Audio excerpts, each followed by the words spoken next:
How did a medical emergency expose your best friend's darkest secret? I was out shopping for my boyfriend's birthday when my phone lit up with an emergency medical alert. My brother's heart rate was spiking rapidly, and his oxygen levels had started dropping. This was life-threatening, and I wasn't there to help him. I called my best friend Tessa immediately. She'd volunteered to watch Declan at home while I went shopping. Tessa! Declan's vitals are going crazy. He's having a seizure. Call 911 right now. Tessa's voice sounded panicked. Oh my god, what? Okay, what do I do? Call an ambulance. Call them now. His oxygen is dropping. I was already running to my car in the parking lot. People were staring at me, but I didn't care. I'm calling right now. I'm calling, Tessa said. I could hear her breathing hard. I threw my shopping bags in the back seat and started the car. I checked the app again. Declan's oxygen was at 89%. His heart rate was 155. Both numbers were bad. If they got worse, he could have permanent brain damage or die. I pulled out of the parking lot and started speeding toward the hospital to meet them. My phone showed Declan's location on the map. He was still at home. I called Tessa again. Did you call? Are they coming? I asked Tessa. She sounded flustered and out of breath. Yes! They're coming. They said 4 minutes. Then my phone buzzed. Tessa sent me a screenshot. It showed a 911 call screen that said, ambulance dispatched, ETA 4 minutes, St. Mary's Hospital. I felt a tiny bit of relief. Help was coming, but I kept checking the app. Declan's oxygen was at 87 now. 8 minutes went by. I was halfway to the hospital. I checked Declan's location again. He was still at home. They should have picked him up by now. I called Tessa again. Where's the ambulance? They should be there. I don't know, Tessa said. Maybe traffic? I can hear the sirens getting closer. Okay, I'm almost at the hospital. Tell them to hurry. Then I heard something weird. Music playing in the background, and someone's voice laughing. Tessa, is someone there with you? Who is that? What? No, that's just the TV. I'm waiting for the ambulance. Something felt wrong, but I didn't know what. 5 more minutes passed. I pulled into the hospital parking lot. I checked Declan's location on my phone. Still home. My stomach dropped. The ambulance should have taken him by now. It had been 13 minutes since Tessa called 911. I checked the app. Declan's oxygen was at 84. His heart rate was 165. He was in critical danger. I called Tessa. It rang twice and went straight to voicemail. I tried again. Voicemail. My hands were shaking so bad I could barely hold the phone. I called the hospital. Did an ambulance just pick up a seizure patient from my address? The woman on the phone clicked her keyboard. No, ma'am. We haven't sent any ambulances to that address today. My blood went cold. Tessa lied. But why lie about this? I screamed and threw my car into drive. I had to get home. I tried calling Tessa again and again. No answer. The traffic was terrible. It took me 15 minutes just to get halfway home. I kept checking the app. Declan's vitals were getting worse and worse. He'd been seizing for 30 minutes now. I tried calling my boyfriend for help. Maybe he could check on Declan. Hey babe, something's wrong at the house. Can you go check on Declan? I said, panicked. My boyfriend sounded annoyed.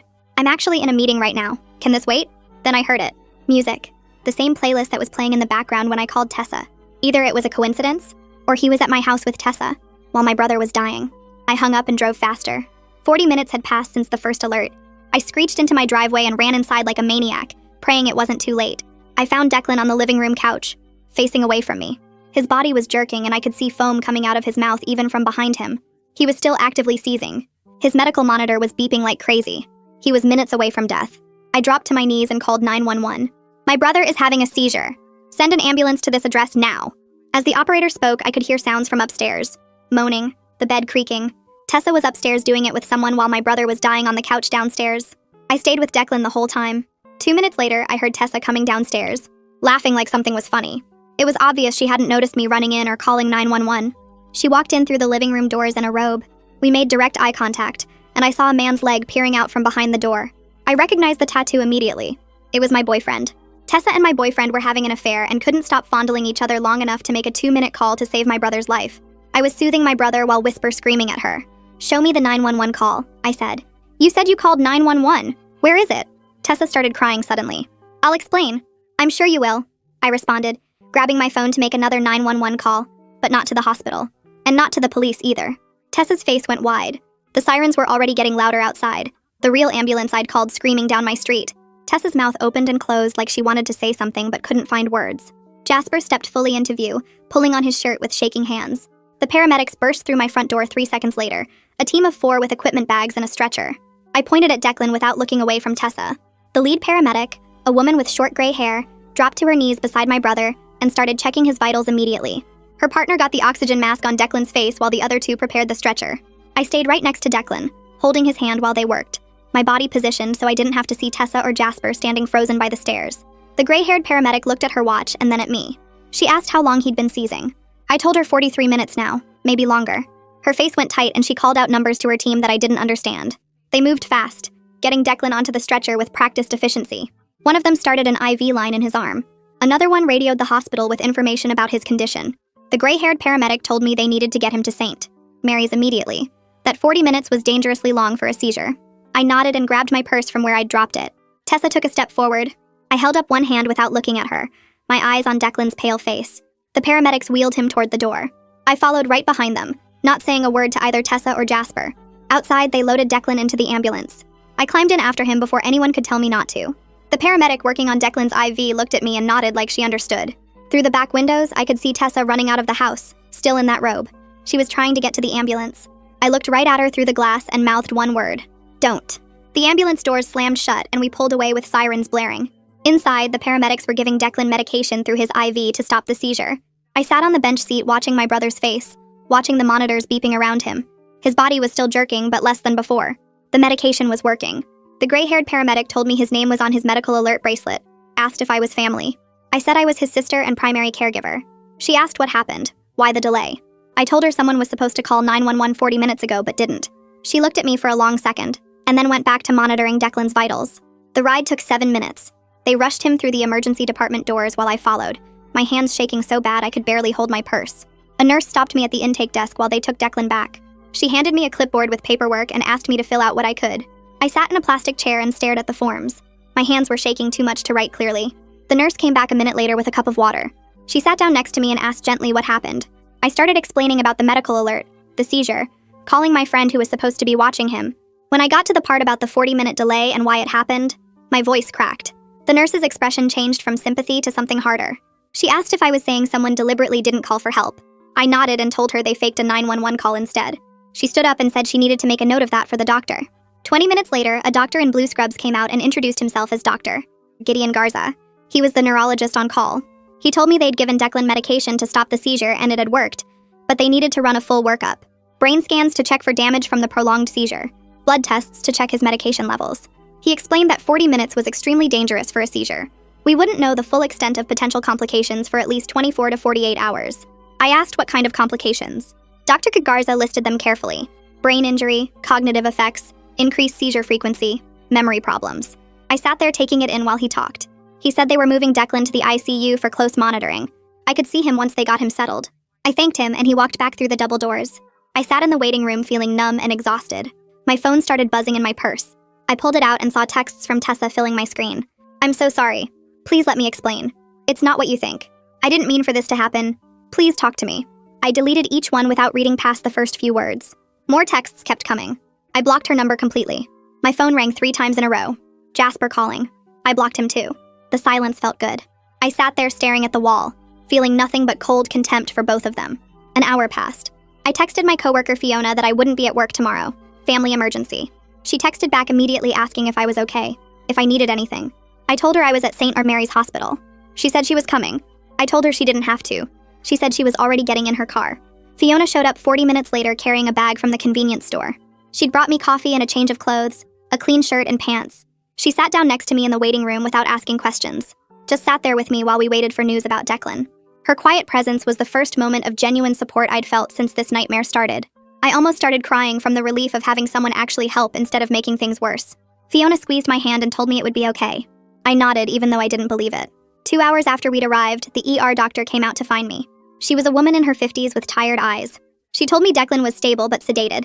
They were keeping him in ICU for close monitoring. The seizure had stopped with medication, but the prolonged duration meant there was risk of brain injury, cognitive effects, future seizure complications. She said I could see him now if I wanted. I stood up immediately. Fiona said she'd wait here. The doctor led me through the double doors and down a hallway to the ICU. Declan's room was full of beeping machines and monitors. He looked small and fragile in the hospital bed, tubes and wires everywhere. I sat in the chair next to his bed and took his hand carefully. The full weight of what almost happened crashed over me all at once. If I'd been 5 minutes later getting home, if the seizure had lasted any longer, I could have lost him. Because 2 selfish people couldn't stop screwing each other long enough to make a phone call.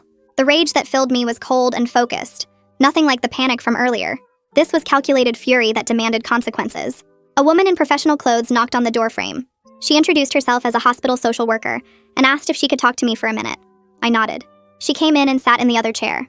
She said the nurse had mentioned some concerning circumstances around the delayed emergency response. She suggested gently that I might want to file a police report. She explained that deliberately faking a 911 call while someone was dying could constitute criminal negligence or even attempted manslaughter depending on the circumstances. I told her I was considering my options. She gave me her card and said to call if I needed anything. After she left, I sat with Declan for another hour before Fiona knocked softly. She said it was almost midnight, asked if I wanted to go home and grab some clothes and things for Declan. I did need his medications and some clean clothes. I made Fiona wait in the car because I couldn't handle anyone else being in that house right now. Inside, the living room still showed signs of the chaos. Declan's medical monitor was on the couch where the paramedics had left it. My purse was on the floor where I'd dropped it the first time. I went upstairs to Declan's room and packed quickly, grabbing his medications from the bathroom, clean clothes from his dresser. I refused to look at the stairs or think about what had happened in my bedroom. I got out of there as fast as I could and locked the door behind me. I got back to the hospital around 1 in the morning and went straight to Declan's ICU room. Fiona said goodnight and told me to text if I needed anything. The reclining chair next to his bed was stiff and uncomfortable. I pulled the thin blanket over myself and tried to close my eyes. Every time I started to drift off, I saw Tessa's face when she walked into that living room, the fake concern in her voice on the phone, the way she laughed coming down those stairs. My eyes snapped open again. The machines around Declan beeped steadily. I checked my phone. 1:15. I tried again to sleep. This time I saw Jasper's tattoo behind that door. Heard the bed creaking upstairs while my brother was dying below. My whole body tensed up. I sat up in the chair and rubbed my face. A nurse came in to check Declan's vitals around 2. She noticed me sitting there awake and asked if I was okay. I told her I couldn't stop thinking about what happened. She adjusted Declan's IV and then looked at me. She said she'd been a nurse for 15 years and seen a lot of terrible things. But what happened to my brother made her sick. The way she said it, with real anger in her voice, made something loosen in my chest. Someone else understood how bad this was. Someone else thought I had every right to be furious. She brought me an extra blanket before she left. I managed to sleep for maybe 2 hours total that night. Morning came with bright fluorescent lights and the sound of the day shift nurses starting their rounds. Dr. Agarza showed up around 7 to run more tests on Declan. He checked Declan's eyes with a light and asked him to follow his finger. The sedation was wearing off now. Declan's eyes opened slowly and he looked around the room confused. He tried to sit up, but Dr. Agarza told him to stay still. Declan saw me in the chair and his face relaxed a little. Dr. Agarza explained they needed to check his brain function and make sure everything was working right after the seizure. Declan asked what happened. His voice was rough and quiet. I moved my chair closer to the bed and took his hand. I told him he had a really bad seizure that lasted a long time. He asked how long. I said 40 minutes. His eyes went wide. He asked where Tessa was, if she called the ambulance. My jaw clenched. I told him Tessa didn't call anyone. She lied about calling. He stared at me, trying to understand. I explained that I had to drive home and call 911 myself because she never actually made the call. Declan's face went completely white. He asked where she was now. I told him she wasn't welcome anywhere near us ever again. He nodded slowly and closed his eyes. Dr. Agarza finished his tests and said he'd have results later that day. Around 10 that morning, a man in his 30s showed up asking the nurse where to find me. She pointed him toward the waiting area where I was getting coffee. He walked over and introduced himself as Neil Chapman. The name took me a second to place. Tessa's older brother. I immediately started looking for security. Neil held up his hands and said he just wanted to talk for a minute. He said he had no idea what happened until this morning when his parents called him.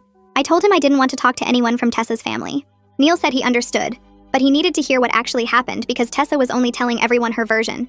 Something in his face looked genuine. I decided to give him 5 minutes. I told him the whole timeline. The emergency alert at the store.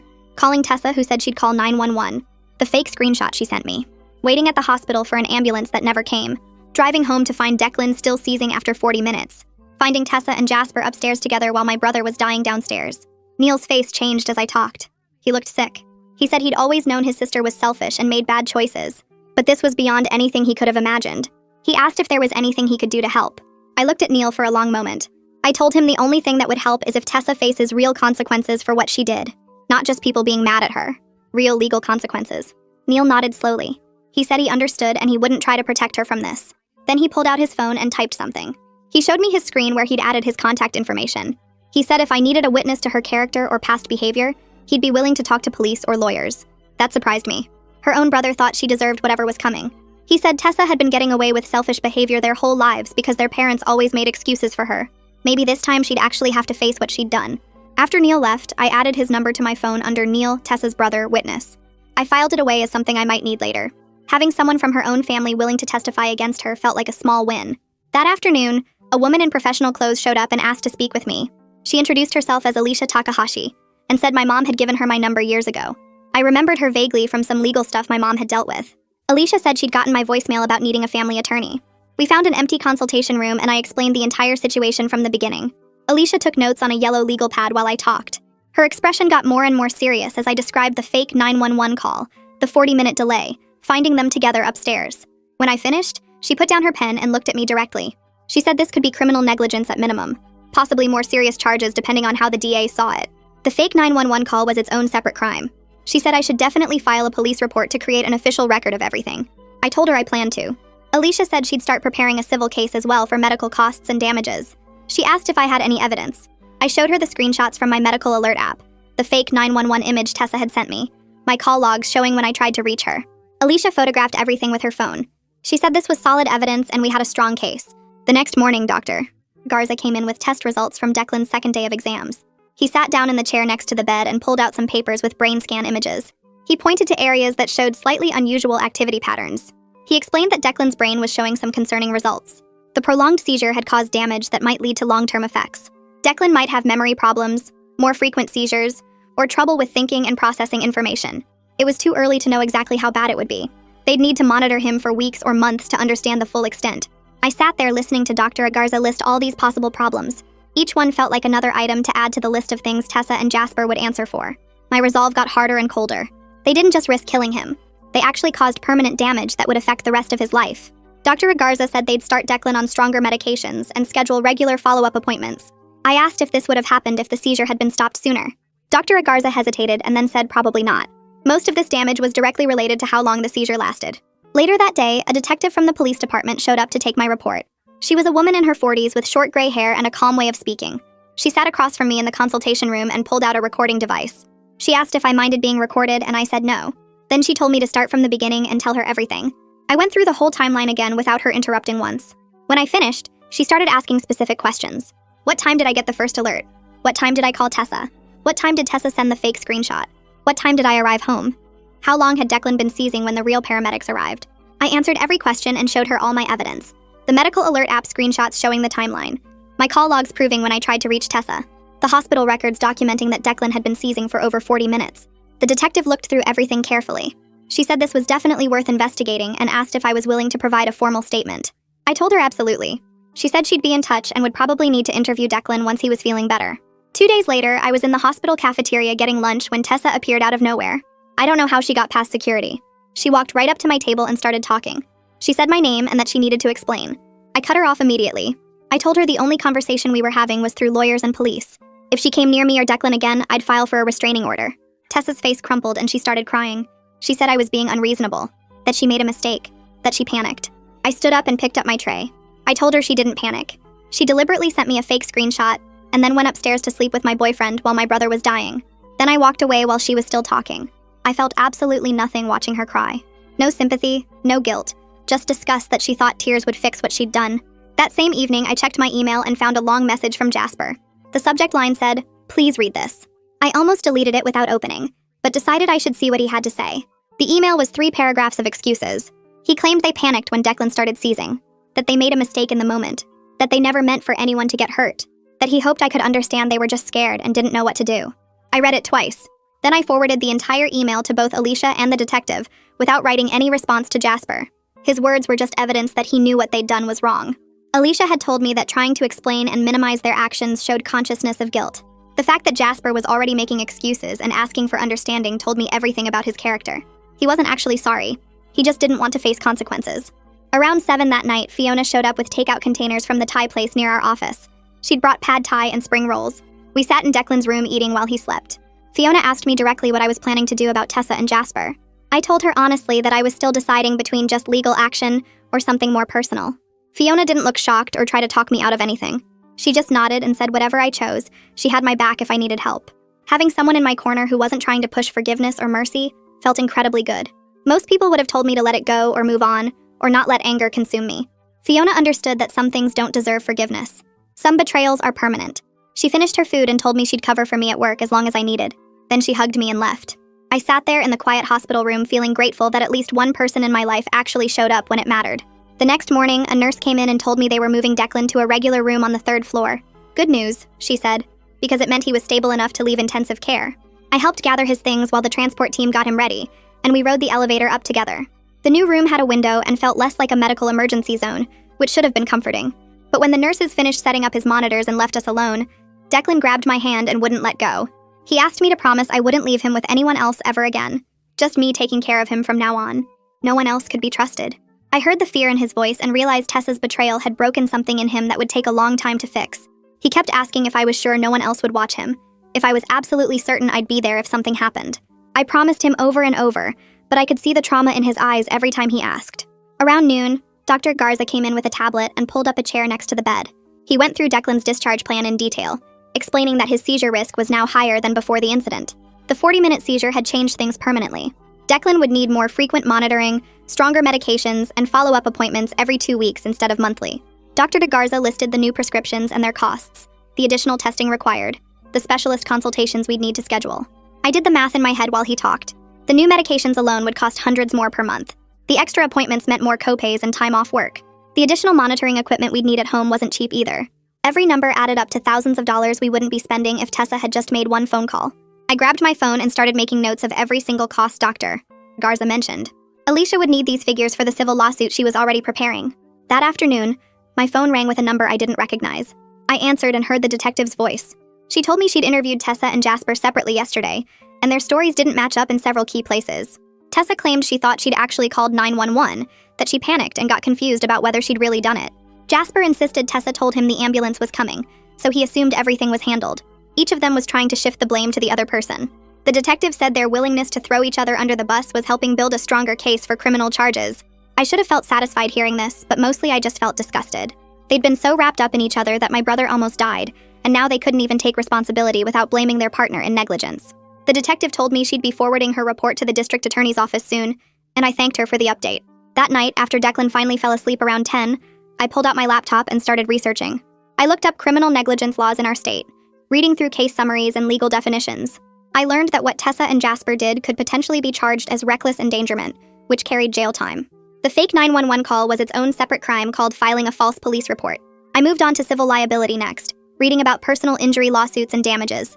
They could be held responsible for all of Declan's medical costs, both current and future, plus emotional distress damages, plus punitive damages if the jury thought their actions were especially bad.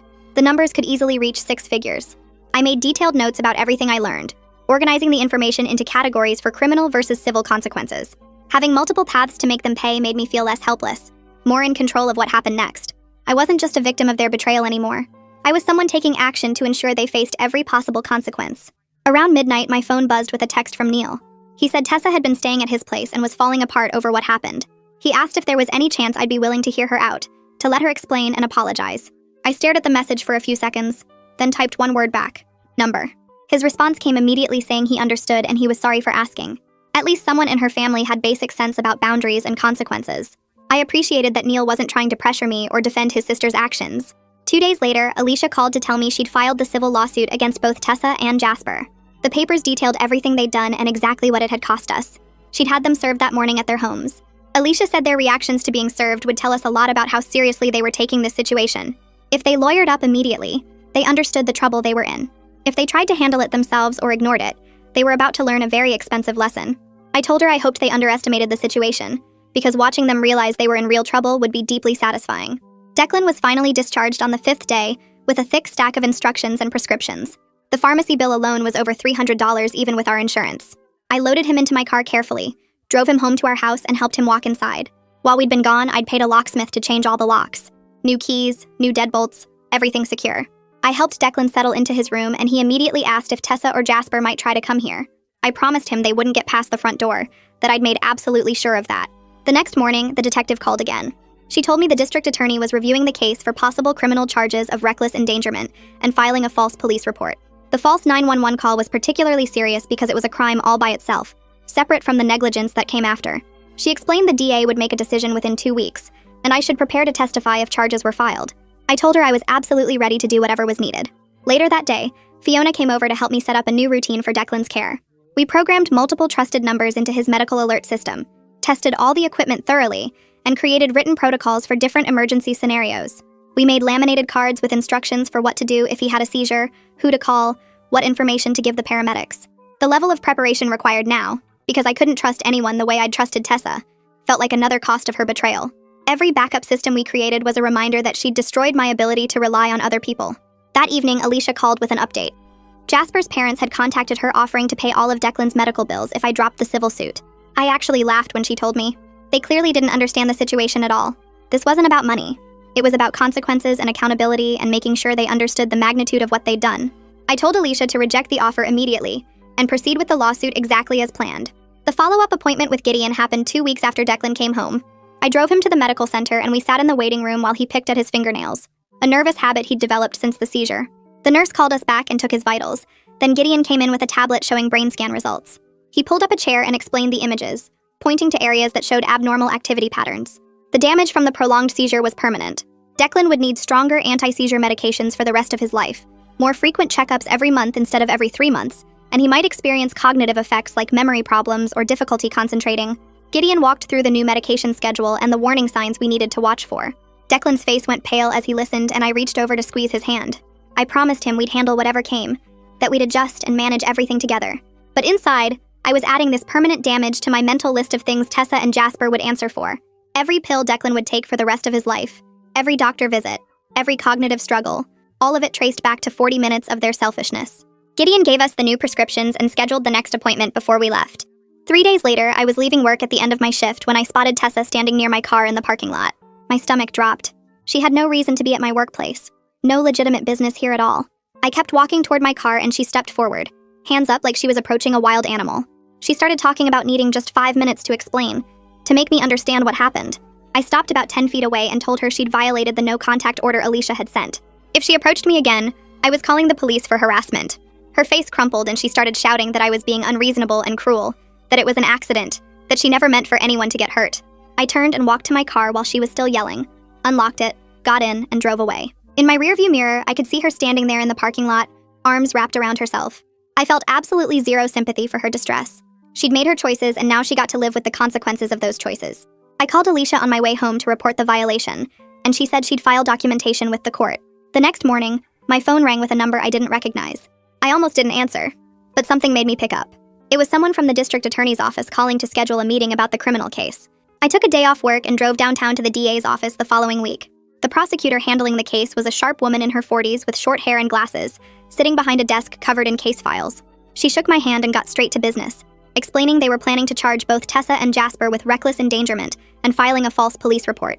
The charges could mean jail time if they were convicted, possibly up to 2 years for the reckless endangerment and another year for the false report. She walked me through what the trial process would look like, the timeline we were looking at, and what my role as a witness would involve. Then she asked if I was prepared for the emotional toll of going through a trial, having to testify about what happened, seeing them in court.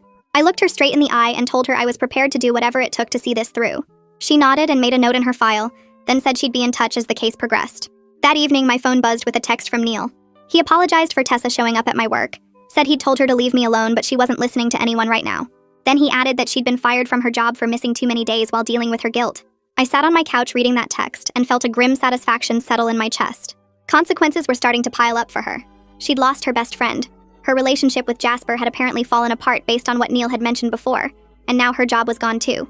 I texted Neil back thanking him for the information and for being decent about this whole situation, which was more than I could say for his sister. He responded immediately saying he understood and he was sorry for everything that had happened. Declan started having nightmares that same week. The first time, I woke up to him crying out in his room around 2 a.m. I ran in and found him sitting up in bed, sweating and breathing hard, his hands shaking as he reached for me. He'd been dreaming about the seizure, about being alone and no one coming to help. I sat on the edge of his bed and held his hand while he calmed down, reassuring him that he was safe, that I was here, that nothing like that would ever happen again.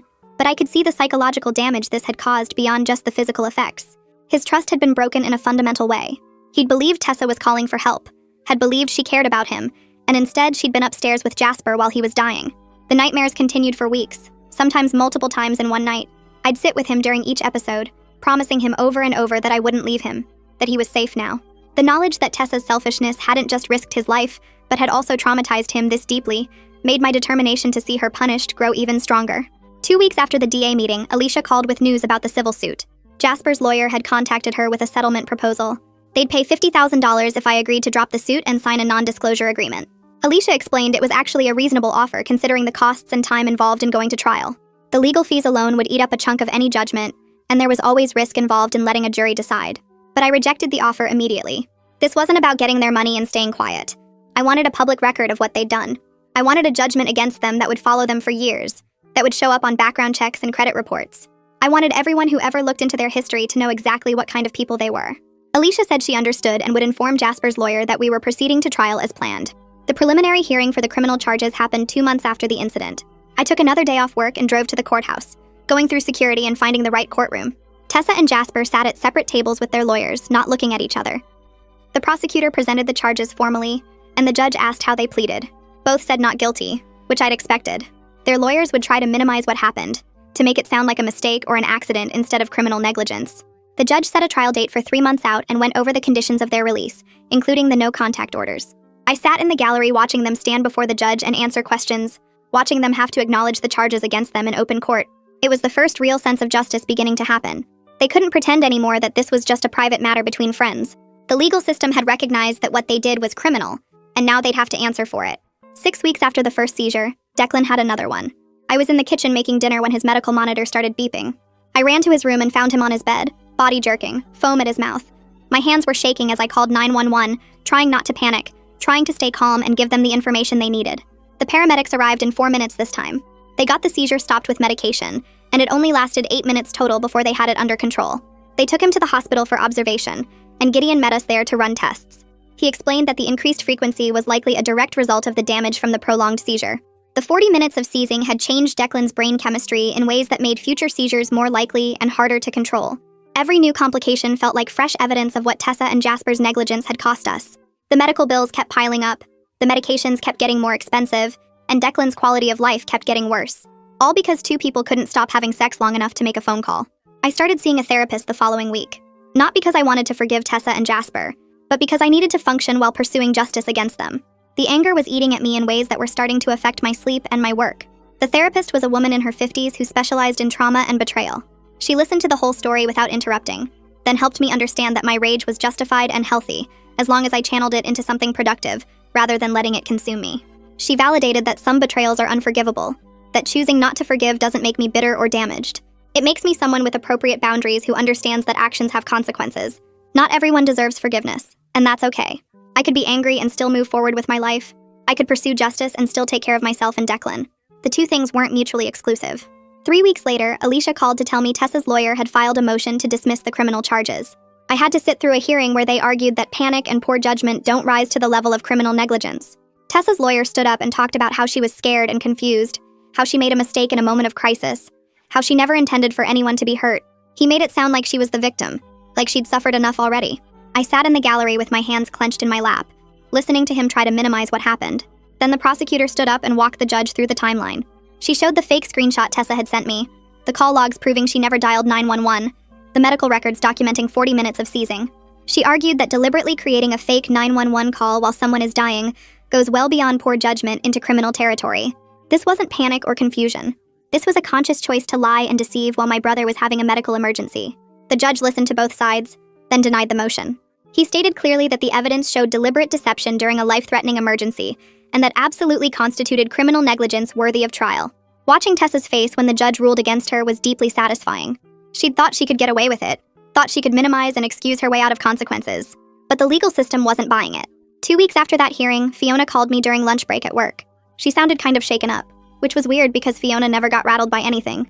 She told me she'd been at the coffee shop near her apartment that morning when Jasper walked in. He spotted her immediately and came right over to her table before she could leave. He started talking fast, saying he needed her to give me a message because I wouldn't take his calls. He claimed he'd changed, that he'd learned from everything that happened, that he was going to therapy and working on himself. He said he hoped someday I could forgive him for what he did. Fiona cut him off and told him to get away from her table. She said I wasn't interested in his redemption story, and he needed to accept that some things can't be fixed with apologies. She told me she actually raised her voice at him in the coffee shop, which made other people stare, but she didn't care. The look on his face when she shut him down made it clear he'd expected her to be sympathetic or at least neutral. I thanked Fiona for having my back like that. Some people think everyone deserves forgiveness eventually, that holding on to anger is unhealthy or whatever. But Fiona understood that what Jasper and Tessa did permanently disqualified them from that grace. You don't get to nearly kill someone's brother and then ask for forgiveness like you forgot their birthday or something. The civil trial happened 3 months before the criminal one was scheduled. Alicia explained that civil cases move faster because the burden of proof is lower. We just had to show it was more likely than not that their negligence caused harm. The criminal trial would require proof beyond reasonable doubt, which took longer to build. I took 2 days off work to testify. The courthouse was this old building downtown with marble floors and high ceilings that made every sound echo. Alicia met me outside the courtroom on the first day and walked me through what would happen. I'd testify first, then they'd call medical experts and present evidence. The whole thing felt surreal, like I was watching it happen to someone else. When my turn came, I walked to the witness stand and put my hand on the Bible. The oath felt heavy, important. I promised to tell the truth and nothing but the truth. Then I sat down and looked out at the courtroom. Tessa and Jasper were sitting at the defense table with their lawyers. Neither of them would look at me. The prosecutor was a woman in her 50s with gray hair pulled back tight. She asked me to describe what happened that day, starting from when I got the first medical alert. I went through the whole timeline. The alert on my phone while I was shopping, calling Tessa and begging her to call for help. The fake screenshot she sent me. Arriving at the hospital and discovering no ambulance had been dispatched. Racing home and finding Declan still seizing after 40 minutes. Hearing the sounds from upstairs while my brother was dying on the couch. The prosecutor showed me the medical records from the hospital. She asked me to identify the timestamps, the oxygen levels, the heart rate readings. Every number was evidence of how long Declan had suffered. Then she asked about the costs. I listed everything. The 5-day hospital stay. The new medications that cost hundreds of dollars every month. The increased monitoring equipment. The therapy for Declan's anxiety and trauma. The lost wages from taking time off work. It all added up to over $60,000 so far, with ongoing costs that would continue indefinitely. Alicia took over after that and presented the medical records. The fake 911 screenshot Tessa had sent me and expert testimony. A neurologist explained what happens to the brain during a prolonged seizure. He used words like hypoxia and neuronal damage and cognitive impairment. He said 40 minutes of continuous seizing could cause permanent brain injury, increased seizure frequency, and memory problems. Everything he described matched what was happening to Declan. The defense lawyers tried to argue that Tessa had panicked and made a mistake, that she never intended for anyone to get hurt. They showed text messages where Tessa had apologized, like that somehow made up for nearly killing someone. But Alicia destroyed that argument by showing the timeline of when those texts were sent. Tessa hadn't texted me until after I'd already found out she lied. She only apologized once she got caught. The jury went to deliberate after 2 days of testimony. Alicia told me it could take hours or even days for them to reach a verdict, but they came back in less than 3 hours. That was a good sign, she said. Quick deliberations usually meant the evidence was clear. The foreman stood up and read the verdict. Guilty on all counts. Both defendants were liable for negligence, emotional distress, and medical costs. The jury awarded us $90,000 in damages plus all ongoing medical costs for Declan's care. I felt something release in my chest when I heard those words. This wasn't about the money. It was about a jury of regular people looking at what happened and saying, yes, this was wrong. These people need to pay for what they did. Tessa's parents called me the next day. I saw the number pop up on my phone and sent it straight to voicemail. They called again an hour later. Again to voicemail. Then they tried emailing me. The subject line said, "Please, we need to talk about our daughter." I deleted it without reading past that. They called Alicia's office that afternoon.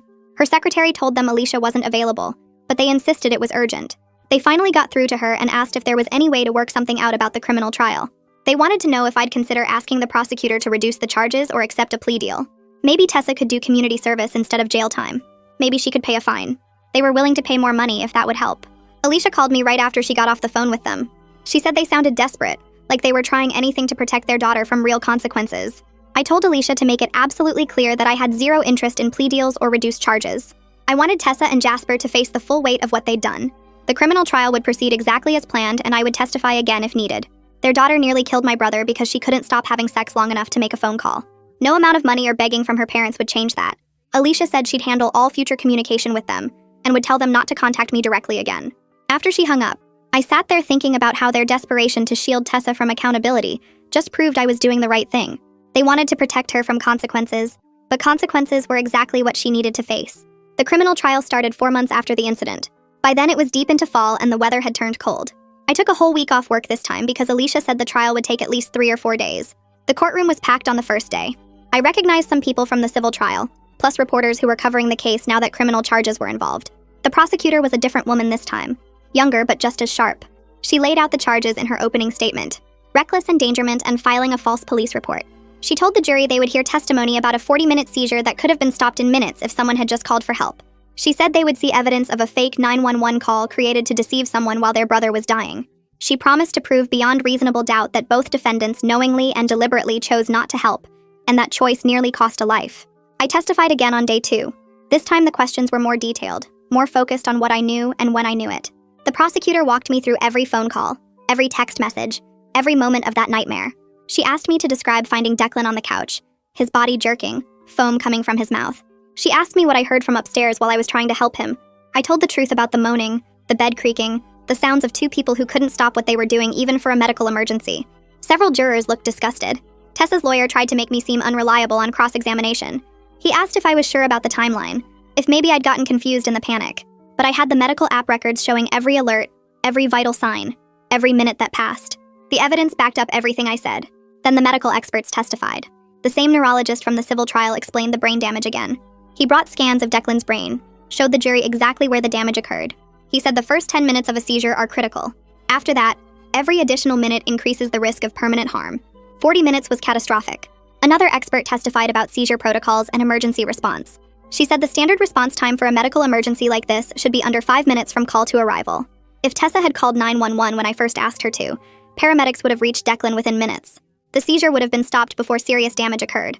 But because of the 40-minute delay, Declan now had permanent brain injury, increased seizure frequency, and cognitive impairments that would affect him for the rest of his life. On day 3, Tessa took the stand. She wore a conservative dress and had her hair pulled back. Her lawyer had obviously coached her on how to look sympathetic. She cried while she testified, talking about how scared she was, how she didn't know what to do, how she never meant for anyone to get hurt. She claimed she'd panicked and frozen, that she'd meant to call 911 but got confused and sent me a fake screenshot instead. It made no sense, and the prosecutor tore it apart. How do you accidentally create a fake screenshot? How do you panic for 40 straight minutes? Why were you upstairs with someone if you were so worried about Declan? Tessa couldn't answer any of it without contradicting herself. Her tears didn't move me at all. I sat in the gallery watching her cry, and all I could see was her laughing as she came down those stairs in her robe. All I could remember was my brother dying on the couch while she was upstairs with my boyfriend. Her tears were for herself, for the consequences she was finally facing. They weren't for Declan or what she'd done to him. Jasper testified on day 4 and immediately tried to throw Tessa under the bus. His strategy was clear from the first question. He claimed Tessa had told him she'd called 911 and the ambulance was on the way. He said he'd believed her, that he had no idea she was lying. He painted himself as another victim of her deception. Tessa's lawyer jumped up and objected, saying Jasper was trying to shift blame. The judge sustained the objection and told the jury to disregard Jasper's characterization, but the damage was done. The jury had seen him try to save himself by sacrificing Tessa. They'd seen that these two people who'd been so wrapped up in each other that they couldn't call for help were now willing to destroy each other to avoid consequences. During cross-examination, the prosecutor asked Jasper why he didn't check on Declan himself if he was so concerned. Why didn't he call 911 directly instead of trusting Tessa? Why didn't he come downstairs when he heard me arrive and start calling for real help? Jasper stammered through his answers, contradicting himself multiple times. He finally admitted he'd been distracted and not thinking clearly. The prosecutor asked him to clarify what had distracted him for 40 minutes while someone was dying downstairs. He couldn't answer without admitting what everyone already knew. Their relationship, the thing that had cost my brother so much, was falling apart right there in court. They were turning on each other, each trying to minimize their own guilt by maximizing the others. It would have been satisfying if it wasn't so pathetic. These were the people I'd trusted. This was the man I'd dated for 2 years, and the woman who'd been my best friend since high school. And when faced with real consequences, they couldn't even stand together. They crumbled and blamed each other like children. The jury got the case on day 5 after closing arguments. The prosecutor summarized all the evidence, the timeline, the medical testimony, the fake 911 call. She reminded them that reckless endangerment means knowingly doing something that puts another person at serious risk. Filing a false police report means deliberately creating fake documentation to deceive authorities. Both defendants had done exactly those things. The defense lawyers argued their clients had made mistakes but not crimes, that panic and poor judgment weren't the same as criminal intent. But the evidence was overwhelming. The jury deliberated for 5 hours. Alicia and I waited in a conference room down the hall, drinking bad coffee and not talking much. When the bailiff finally called us back, my hands were shaking. The jury filed in and none of them looked at the defense table. Alicia squeezed my hand and whispered that was a good sign. The foreman stood up. The judge asked if they'd reached a verdict. Yes, they had. Guilty on both counts for both defendants. Tessa started crying immediately. Jasper just stared straight ahead, his face blank. The judge thanked the jury and scheduled sentencing for 2 weeks out. I walked out of that courtroom feeling lighter than I had in months. The weight I'd been carrying since that terrible night, the burden of knowing what they'd done and wondering if they'd ever really answer for it, finally lifted. This wasn't about revenge. Revenge would have been doing something to hurt them the way they hurt us. This was about accountability. This was about making sure they understood that actions have consequences, that you can't nearly kill someone and walk away without answering for it. Justice wasn't perfect, but it was real, and it was enough. 2 weeks later, we all gathered in the same courtroom for sentencing. The judge asked if anyone wanted to make a statement before he imposed sentence. I stood up. I'd written something the night before, but when I got to the podium, I put the paper in my pocket. I looked at Tessa and Jasper sitting at the defense table and spoke from the heart instead. I told the judge about my brother, about his medical condition, and how he depended on people to help him during emergencies. I described finding him on that couch, knowing he'd been suffering for 40 minutes because two people were too selfish to make a phone call. I explained how his life had changed since then. The permanent damage, the increased seizures, the memory problems. I said I wasn't asking for maximum punishment or trying to destroy their lives. I just wanted them to face appropriate consequences for what they'd done. When I finished, the judge nodded and asked the defendants if they wanted to speak. Tessa stood up and apologized through tears. Jasper said he took responsibility for his actions. The judge listened to both of them, then delivered his sentence. For Tessa, 18 months in jail and 3 years probation. For Jasper, 12 months in jail and 2 years probation. Both were ordered to pay full restitution for all of Declan's medical costs, past and future. Both were prohibited from having any contact with me or Declan for 5 years. The bailiffs came forward and put handcuffs on both of them. I watched them being led away. Tessa still crying. Jasper walking with his head down. I felt something close to peace settle over me. Not happiness exactly, but a sense that justice had been served appropriately. They would spend time in jail thinking about what they'd done. They would pay for Declan's care, and we would never have to see them again. The months after sentencing were about rebuilding and healing. Declan's condition stabilized somewhat, though he would never be back to where he was before. His seizures were more frequent now, happening every few weeks instead of every few months. The new medications helped control them better, but they made him tired and affected his coordination. He had memory issues that frustrated him, forgetting conversations we'd had or appointments he'd made. Sometimes he'd ask me the same question 3 times in one day, but he was alive. He was healing as much as his damaged brain would allow, and he knew that the people who hurt him had faced real consequences. That mattered to him more than I'd expected. One night, about 4 months after the sentencing, he told me he'd been worried that Tessa and Jasper would get away with it. He said seeing them actually go to jail helped him believe that the world wasn't completely unfair, that people couldn't just hurt others without answering for their actions. I hugged him and promised I would always fight for him, always make sure he was protected and safe. The medical bills kept coming, but the restitution payments started arriving too. Small amounts deducted from Tessa and Jasper's prison wages, plus larger payments that would come from their wages after release. It would take years to fully pay off what they owed, but every payment was a reminder that consequences were ongoing, that their actions would cost them for years, just like Declan would be dealing with the effects for years. Neil called me about 6 months after the sentencing. I almost didn't answer, but something made me pick up. He said he wasn't calling to ask for anything or defend his sister. He just wanted to give me an update. Tessa was serving her sentence at a women's facility about 2 hours away. He'd visited her a few times and said she seemed different now, quieter and more serious. She'd started therapy in prison and was apparently working through what she'd done. Neil said she finally seemed to understand the gravity of her actions, that she'd nearly killed someone because she was too selfish to make a phone call. He wasn't asking me to forgive her or have any contact with her. He just wanted me to know she was facing reality now instead of making excuses.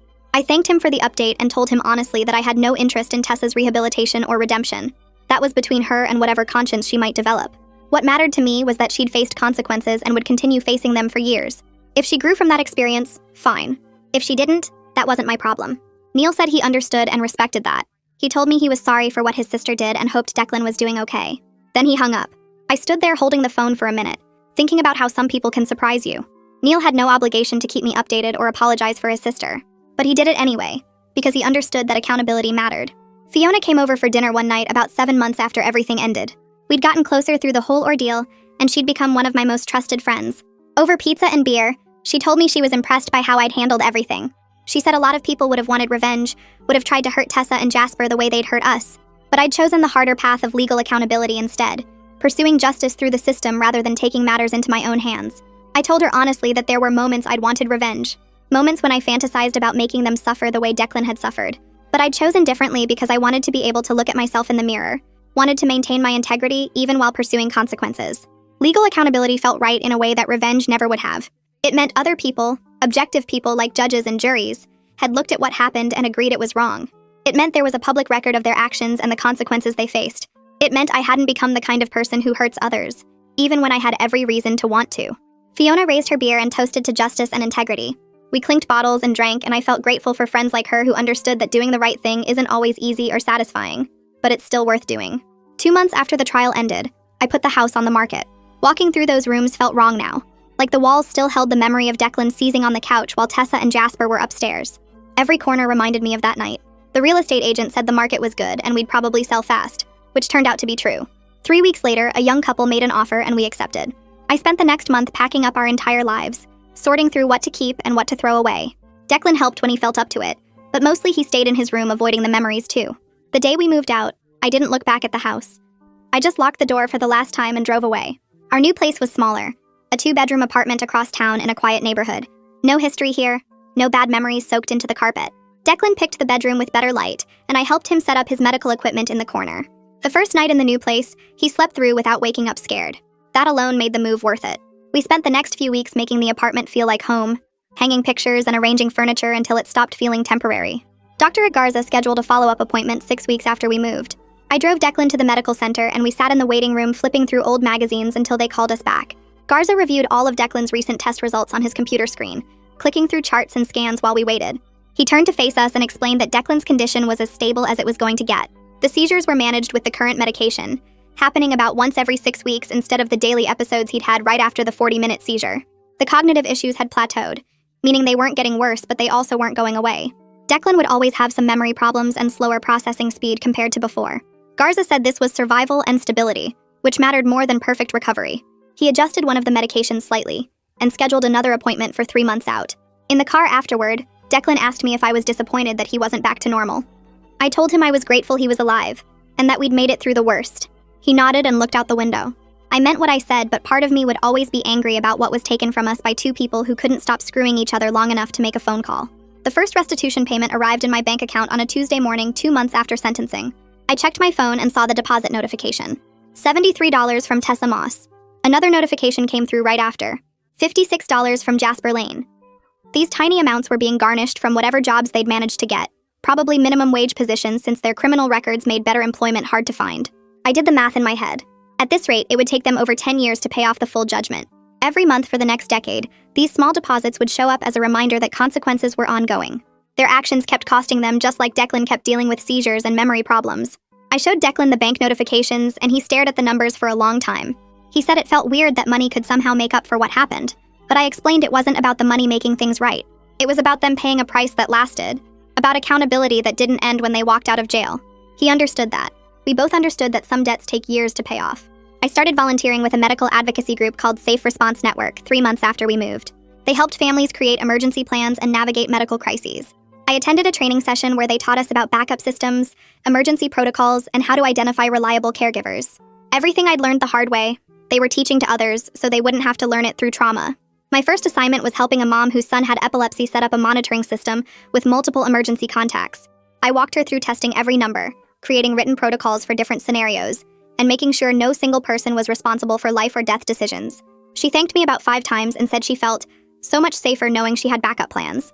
Driving home that day, I felt like the nightmare had turned into something useful.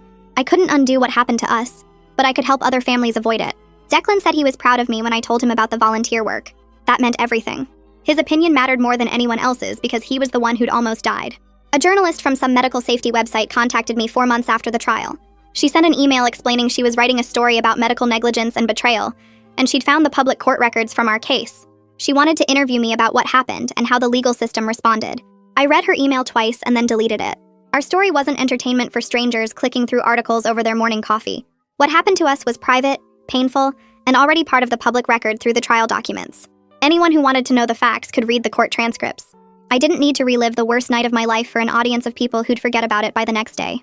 Some experiences were meant to be processed privately, not performed publicly for clicks and shares. The journalist sent 2 follow-up emails and I deleted those 2 without responding. Eventually, she stopped trying. I mentioned it to Alicia during a check-in call and she said I'd made the right choice. The public record was enough. We didn't owe anyone our trauma as a story. Declan enrolled in community college 6 months after the trial ended. He'd spent weeks researching programs that could work with his cognitive limitations, and he'd found one with a good support system for students with medical conditions. He picked computer science because he'd always been interested in technology, and the coursework was flexible enough to work around his seizures and doctor appointments. I drove him to campus on his first day, and walked him to the Disability Services office where they set up his accommodations. Reduced course load, extra time on tests, permission to record lectures. They treated him like a real student who deserved to be there, not like someone who was broken. He came home after his first class looking tired but happy. Over the next few months, I watched him work on assignments at the kitchen table, sometimes struggling with concepts that would have been easy for him before, but pushing through anyway. He wasn't the same person he'd been before the seizure, but he was building a life that worked for who he was now, and that took more strength than most people ever had to show. I was proud of him every single day. Neil called me about 10 months after the trial to tell me Tessa was released early. She'd served 12 months of her 18-month sentence because of good behavior in prison. He said she was moving to another state to start over, somewhere nobody knew what she'd done. I listened to him talk and felt absolutely nothing. No anger, no satisfaction, just blank indifference. She'd served her time, she was paying restitution, and now she was leaving. That was exactly what I wanted. Her gone from our lives permanently. No possibility of running into her at the grocery store or seeing her at some mutual friend's party. Neil asked if I had any message for her, and I said no. He thanked me for taking his call and hung up. I sat there holding my phone for a minute, thinking about how Tessa was free now, while Declan would never be free from the effects of that 40-minute seizure. But at least she'd faced consequences. At least there was a public record of what she'd done, and a criminal conviction that would follow her wherever she moved. That had to be enough because it was all the justice the system could provide. I heard through Fiona about 8 months later that Jasper had completed his sentence and probation. He was working some low-level job at a warehouse, barely making enough to cover rent and the monthly restitution payments.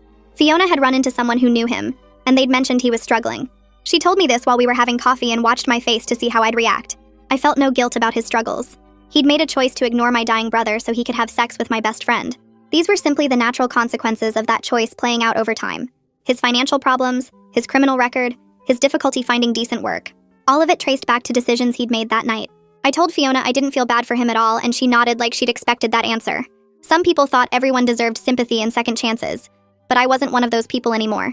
Jasper had shown me exactly who he was, and I believed him. 2 years after that terrible night, Declan and I had built something stable. We had our apartment with no bad memories. We had routines that worked around his medical needs. We had Fiona and a few other friends we could actually trust. We'd both been through therapy, working on the trauma separately and together. I'd learned how to manage my anger so it didn't eat me alive. Declan had learned how to accept his limitations without giving up on goals. We had strong boundaries now. Nobody came into our lives without proving themselves first. Nobody got trusted with Declan's care without extensive vetting. We'd learned the hard way that some people would let you down in the worst possible moment, and we'd built our lives to account for that reality. The anger had faded into something quieter over time. Not forgiveness, never forgiveness, but acceptance that we'd survived and found justice. We were okay now. Not perfect, not the same as before, but genuinely okay with the life we'd built from the wreckage. Dr. Garza confirmed it at a routine checkup 2 years and 3 months after the incident. He reviewed Declan's latest tests and said his condition was as stable as it would get. The seizures were managed, happening every 6 to 8 weeks with medication controlling them quickly. The cognitive issues had stopped progressing, and Declan had learned to work around them. He'd always need monitoring and medication, but the prognosis was good for a long, full life with proper management. Garza said Declan had adapted remarkably well considering how close he'd come to dying that night. I sat there listening to him explain the long-term outlook, and felt tears building up that I'd been holding back for 2 years. My brother was going to be okay. Not cured, not back to who he was before, but okay. We'd made it through the worst and come out the other side alive. That was more than we'd had during those 40 minutes when I was racing home not knowing if he'd still be breathing when I got there. Garza handed me a tissue and I wiped my eyes, embarrassed to be crying in his office. But these were relief tears, the kind that came when you finally believed the nightmare was really over. A few months later, my boss called me into her office and told me I was getting promoted to senior coordinator with a significant raise. She said my dedication through everything that happened showed the kind of reliability they valued, and the team had voted unanimously to support my advancement. I walked out of that meeting feeling something I hadn't felt in a long time, like my life was moving forward instead of just surviving. Fiona caught me in the break room afterward and hugged me, saying I was the most resilient person she knew. I shook my head and told her it wasn't resilience. Not really. It was just refusing to let other people's betrayal destroy the life I was building. There was a difference between bouncing back and simply deciding you won't be broken, and I'd chosen the second one. She nodded like she understood exactly what I meant. 3 years after that terrible night, I sat in the audience at the community college graduation ceremony, watching my brother walk across the stage to accept his associate's degree in computer science. He moved carefully, still aware of his limits, but his face showed pure pride in what he'd accomplished. I cheered so loud when they called his name that people around me smiled, and I didn't care if I looked silly because Declan had worked twice as hard as other students to get here. The cognitive challenges made everything harder for him. Reading took longer. Remembering information required extra effort, but this achievement was entirely his own. After the ceremony, we went out for dinner and he told me something that stuck with me. He said he was grateful I fought for consequences against Tessa and Jasper because it helped him believe that justice exists, and people can't just hurt others without answering for it. That belief mattered to him, helped him trust the world again even just a little bit. I squeezed his hand across the table and told him he deserved justice, deserved to see them face real accountability for what they did. On the 4th anniversary of the incident, Declan and I had a quiet dinner at home. Nothing fancy, just pasta and salad at our kitchen table. We talked about how far we'd come from that terrible night when I found him seizing on the couch, while 2 people who should have protected him were upstairs together.